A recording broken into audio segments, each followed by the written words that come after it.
Bapak Ibu jemaat yang dikasihi Tuhan, kita akan membaca dan merenungkan kebenaran firman Tuhan. Mari kita berdoa. Allah di dalam Yesus Kristus, Sang Putra Natal, kami puji dan muliakan nama-Mu di hari pertama di tahun 2024 ini.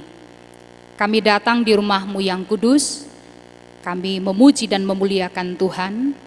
Kami arahkan hati dan pikiran kami kepadamu, sebab kami mengakui sungguh Engkau adalah Allah yang penuh kuasa dalam hidup kami. Engkau yang sudah menuntun perjalanan kami di tahun 2023 dan mengentar kehidupan kami memasuki tahun karunia-Mu di hari pertama ini. Karena itu kami memohon campur tangan Tuhan sebelum lebih jauh kami melangkahkan kaki dalam segala perencanaan kehidupan pribadi maupun keluarga. Kami sangat membutuhkan Tuhan dalam hidup ini. Urapan Roh-Mu yang kudus menolong kami, hamba-Mu dalam segala keterbatasan, pun jemaat-Mu sekalian untuk dapat memahami firman-Mu yang hendak kami baca, dengar, renungkan dalam persekutuan ibadah tahun baru ini. Karenanya ya Allah, bersabdalah, kami siap untuk mendengarnya. Amin. Bapak Ibu jemaat yang dikasihi Tuhan, bagian firman Tuhan dari Injil Lukas pasal 2 ayatnya yang ke-21. Satu ayat saja akan kita baca dan renungkan, bukan karena tahun baru atau biasa kita pahami kalau tahun baru jangan terlalu lama pendeta. Soalnya balarut tadi malam ini.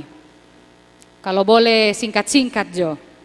Sehingga satu ayat saja, tapi ini bagian firman Tuhan yang sudah disediakan bagi kita menjadi perenungan. Kita akan baca bersama Injil Lukas pasal 2 ayatnya yang ke-21. Mari kita baca bersama 2-3. Dan ketika genap 8 hari dan ia harus disunatkan, ia diberi nama Yesus, yaitu nama yang disebut oleh malaikat sebelum ia dikandung ibunya. Dari bagian firman Tuhan ini, tema perenungan bagi kita adalah Immanuel, Allah beserta kita di tahun yang baru. Mari sama-sama kita katakan, Immanuel, Allah beserta kita di tahun yang baru. Saya tidak tahu juga kenapa beberapa waktu yang lalu di awal Desember, ketika pimpin ibadah persekutuan perempuan rayon 6 di sini, 4 ya, 4 di sini, waktu itu saya berbicara tentang rahim perempuan. Saya baru tersadar setelah ibadah, ternyata pendeta di sini namanya Rahim walaupun dia laki-laki. Dan kali ini di tanggal 1 saya pimpin ibadah lagi, juga nama seorang pendeta di Moria, Immanuel. Tapi bukan Immanuel Pasambaka yang dimaksud di sini, kita akan merenungkannya. Semoga kali lain nama pendeta yang lain lagi yang akan kita bahas dan renungkan. Namun saya percaya Bapak Ibu Saudara kekasih Tuhan, bagian firman Tuhan ini akan menjadi kekuatan bagi kita, menjadi jaminan bagi kita untuk menjalani kehidupan di tahun karunia Tuhan di tahun 2024 mulai hari ini. Amin. Firman Tuhan ini bertujuan kepada kita sekalian untuk memahami bahwa sebenarnya Immanuel itu bukan hanya sekedar nama, namun nama Immanuel itu mengandung janji penyertaan Allah bagi umatnya. Karena itu kita berharap dengan firman Tuhan ini memberikan sukacita bagi kita sekalian, walaupun torang balarut tadi malam karena perpisahan tahun. Betul Bapak Ibu Saudara, ada sukacita pagi ini? Coba sonton yang di samping kiri dan tanyakan, ada sukacita pagi ini?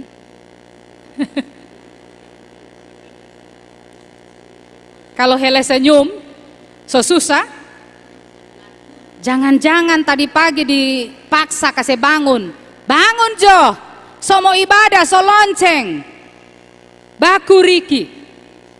Tapi semoga memang benar kita mengalami sukacita di pagi ini karena Tuhan mengaruniakan hari yang baru, tahun yang baru untuk kita jalani lagi ke depannya.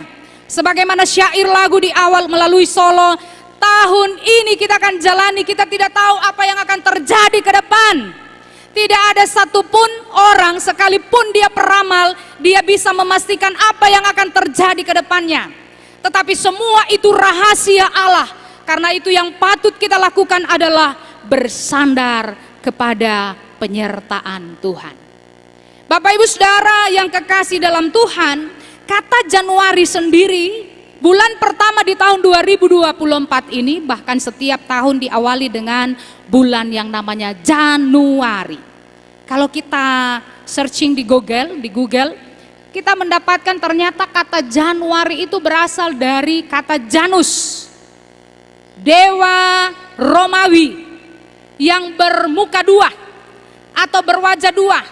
Di depan tetapi juga di bagian batok kepala belakang ini juga wajah.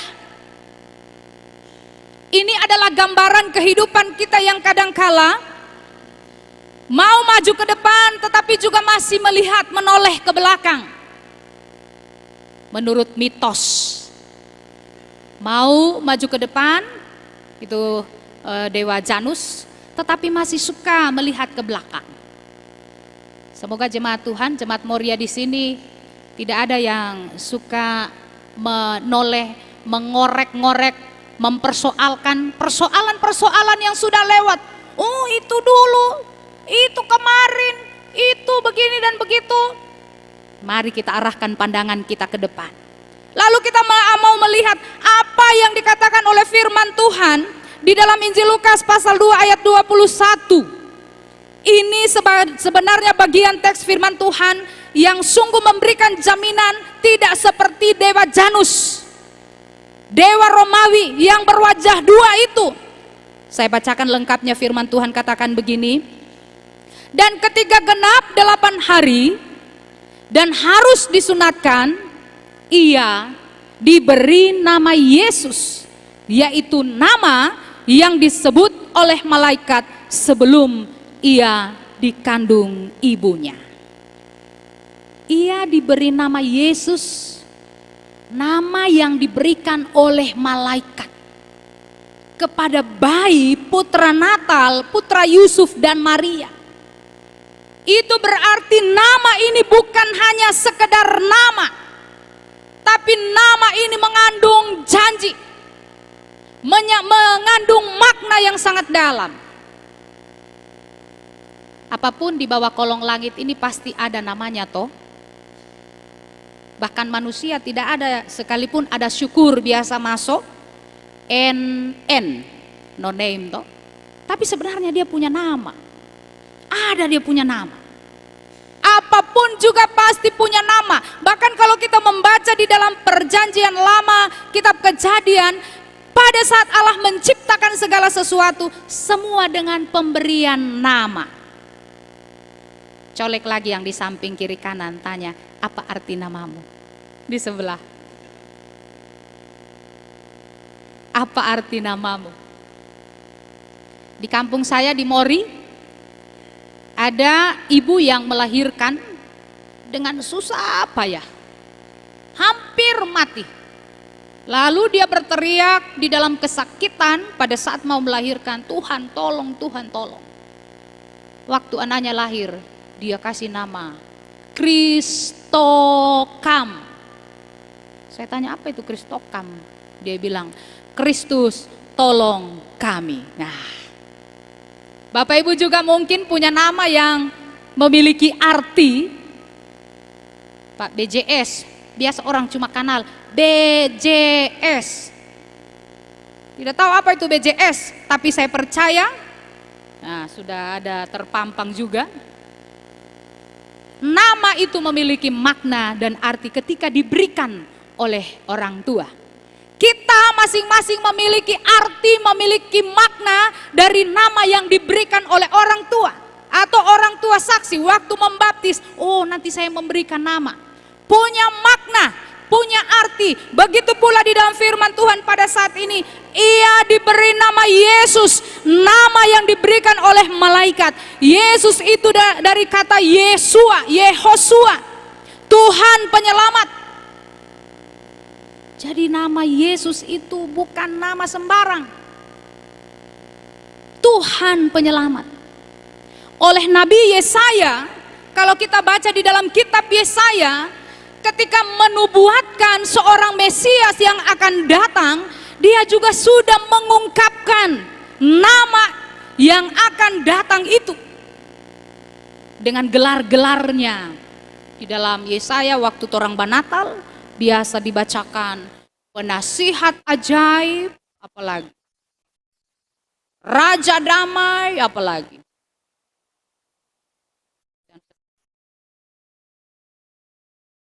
nama itu telah disampaikan kepada kita bahwa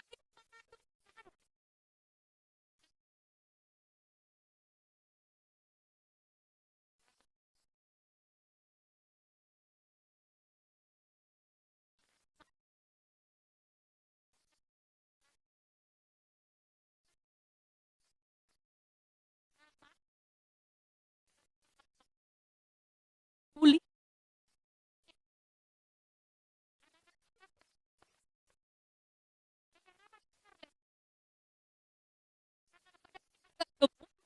Orang so panggil, gode, gode. Padahal dia punya nama. Atau karena badannya sedikit ramping, kecil, padahal DP nama Agustina. Minta maaf, Ibu Pendeta Agustina ada? Tidak ada?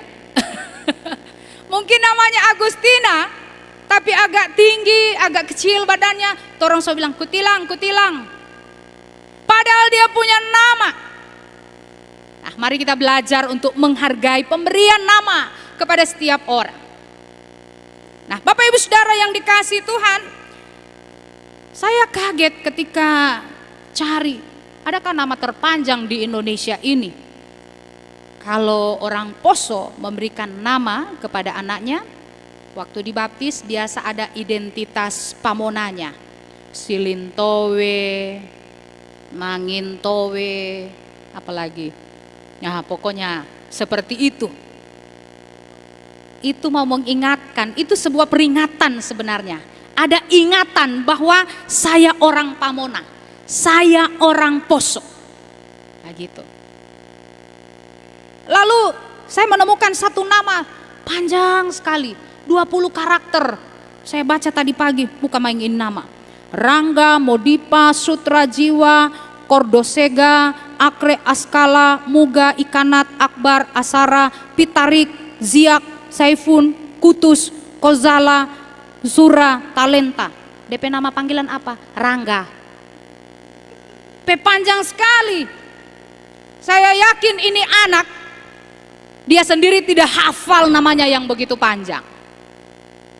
Karena itu sekali lagi Bapak Ibu Saudara, kepada kita kalau diberikan nama, ketika itu mengandung makna, ketika itu mengandung sebuah ingatan, kita akan mengingat bahwa nama itu begitu berarti.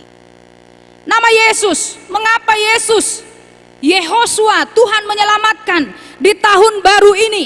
Dalam peringatan kita memulai tahun 1 Januari tahun 2024. Kenapa bagian firman Tuhan yang ini dibacakan dari Lukas 2 ayat 21? Tidak sembarang tim leksionari memberi teks firman Tuhan ini. Disebutkan di sini hari ke-8 sejak Yesus lahir, dia diberi nama Yesus, yang artinya Immanuel, Tuhan beserta dengan kita. Coba hitung, sejak Yesus lahir tanggal 25 Desember yang kita peringati, hari ke-8 itu tanggal berapa? Mari kita hitung mulai 25, kita ikut kalendernya orang Yahudi. 25, 26,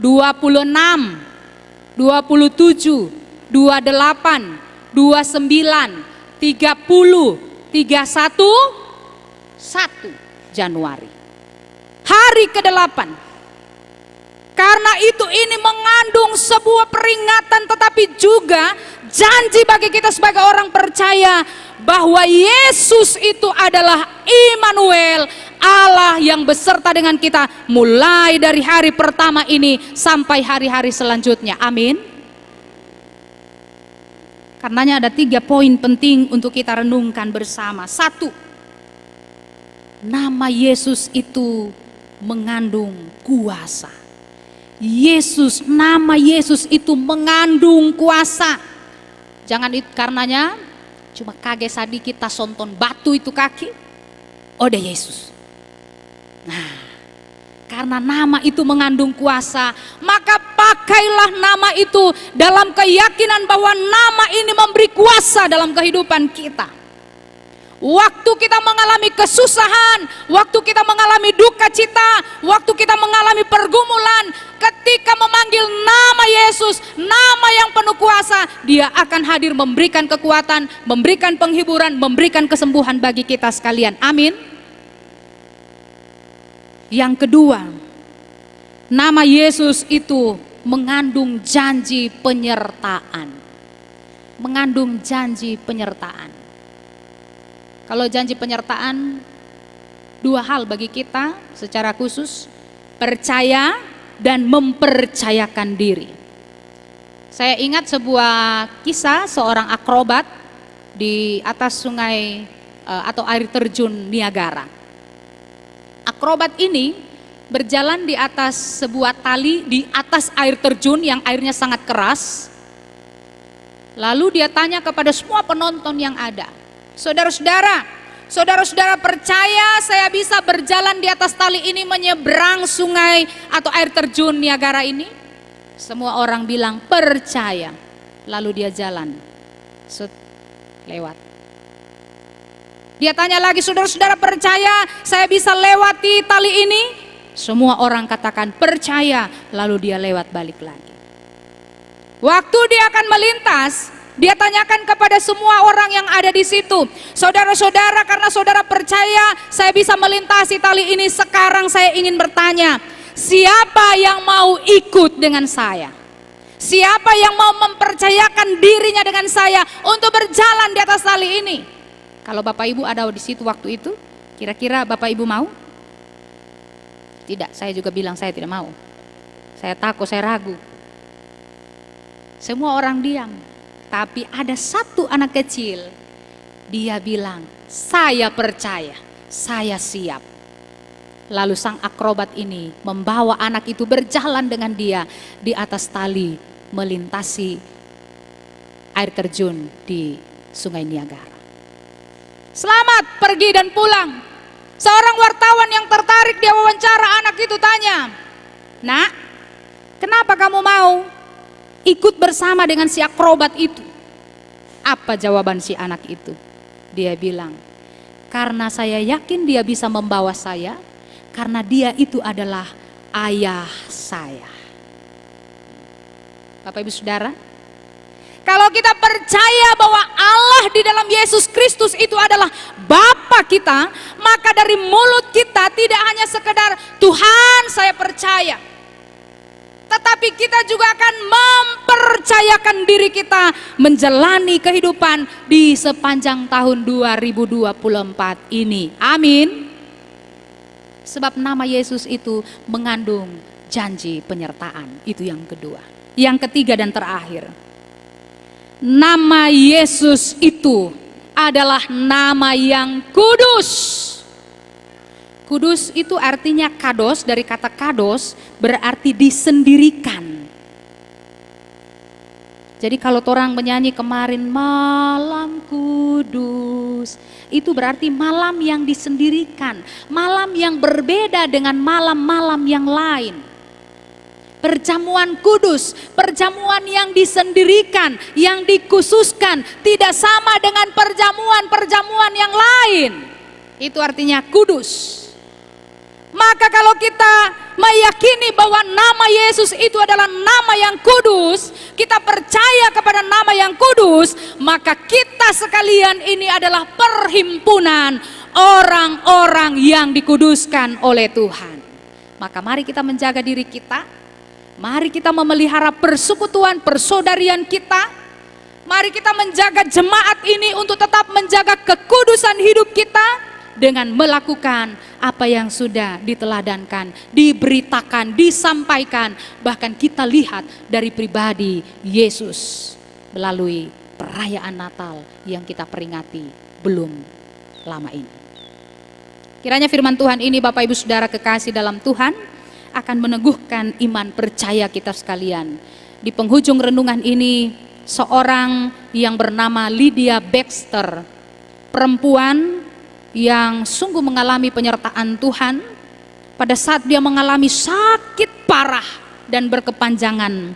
Dia menuliskan syair-syair lagu di dalam Kidung Jemaat 344, ingat akan nama Yesus. Boleh diiringi kita nyanyikan ayat 1 saja dari lagu Kidung Jemaat 344 ini.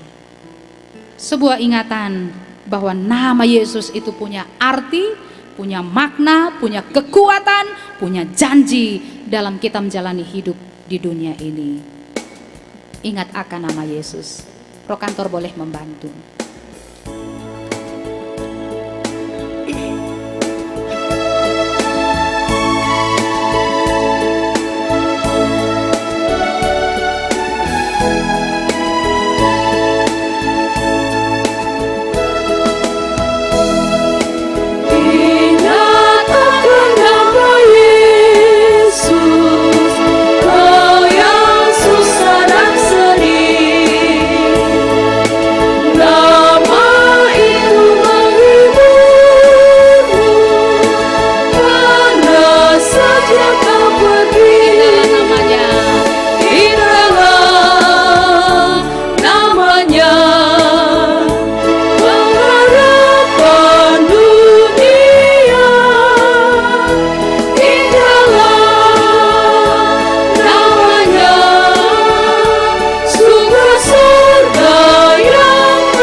Ayat selanjutnya Baxter katakan, sungguh agung nama Yesus, hati kita bergemar. Bila kita dirangkulnya, sukacita pun besar. Bila mendengar namanya, baiklah kita menyembah dan mengaku dia Raja kini dan selamanya. Sungguh indah nama itu. Kiranya nama ini terus mewarnai perjalanan hidup kita. Allah Immanuel, Dia yang menyertai perjalanan hidup kita. Amin.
Jemaat Tuhan, pulanglah dalam damai sejahtera dan terimalah berkat-Nya.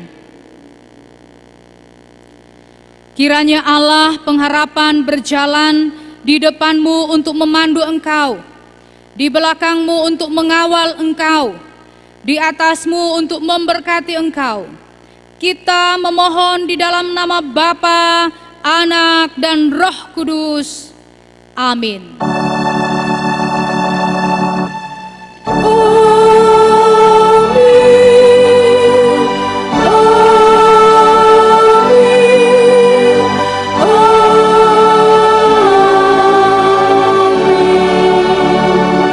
Selamat Tahun Baru dan Shalom.